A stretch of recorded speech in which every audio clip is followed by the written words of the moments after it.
Hello, my name is Navigator, and in today's video we're going to be discussing some news that has been circulating around the world of Fallout 76 this week, and I figured that it was fairly important enough to share with you. And I want to preface this by saying I've been experiencing some audio issues as recording this video, so if I kind of sound like robotic, kind of something like that, I do apologize, but I am going to emphasize the fact that you will be able to understand what I'm saying, and at least I'll be able to get this information across. Fingers crossed it doesn't happen, but I just wanted to point that out. However, you should be able to understand what I am saying, and I am too impatient to wait another day and get this video out because I want it done. Alright, so I am going to be referencing an article published by PlayStation Lifestyle Net, authored by Zarmina Khan, and it is titled, Microsoft Considered Fallout 76 Shutdown, but PlayStation Saved It. And I'm not going to read the whole article, but I will have it linked in the description below.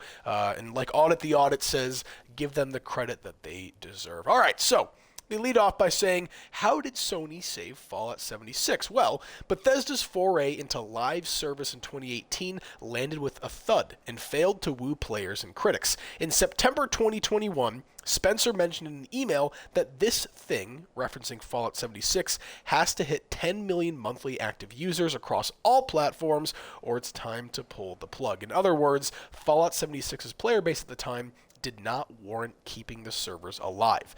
Enter PlayStation Now, which is now PlayStation Plus. Spencer expressed his aversion to putting Microsoft games on PlayStation Now because it was seen as a competitor to Xbox Game Pass, while pointing out that this is why Microsoft doesn't allow Minecraft on Sony's subscription service. He said that he was open to putting Fallout 76 on PlayStation Now if it meant boosting player numbers. This exchange can be seen in the email below. And in that article, they do have an actual picture of the email if you want to hear it word for word.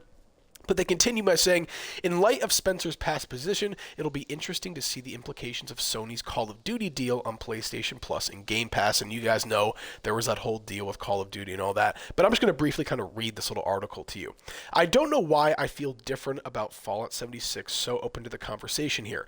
In my view, Fallout 76 is in this interesting place. Obviously started rough. Team stays focused on improving and finding larger audiences. Feels like we either need to see this thing getting out to 10 million monthly active users across all platforms. I apologize. In the email, they have all these acronyms, and I'm trying to figure those out.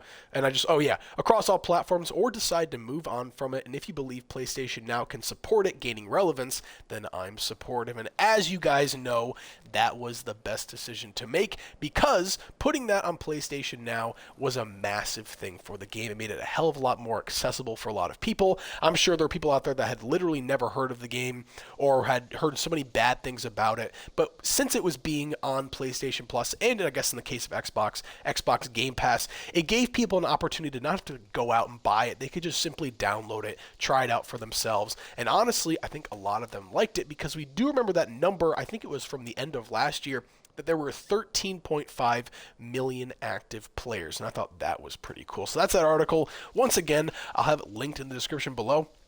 And something else that I wanted to mention too before I wrap it up, not referencing a particular article, although news sources are reporting on this, it seems that Starfield has actually ranked lower than Fallout 76 regarding all of Bethesda's games. And I thought that was very interesting. I think it's kind of a good and a bad thing. It's good because it kind of shines some light on Fallout 76 and gives it a small bit of redemption given the fact that this was supposed to be a major game for Bethesda, and I mean Starfield when I say that. And it's bad because Starfield is pretty good. In my opinion, I think it's a good game. I don't think it deserves that bad of a rap. I don't think it's that terrible, but I would rather see 76 overshadowing it because I'm a 76 stan, as the kids call it nowadays. But folks, that's going to be it for this video and all the news. Let me know what you guys think. Would you guys have wanted 76 to get canceled? I know that's kind of a dumb question to ask because, I mean, this is a 76 channel, but I don't know. I'm trying to think of what other game I would have sank my life into if it wasn't for 76, but I don't know. Yeah, guys, all right. With all that being said, my name is Navigator. Have a nice day. Take care.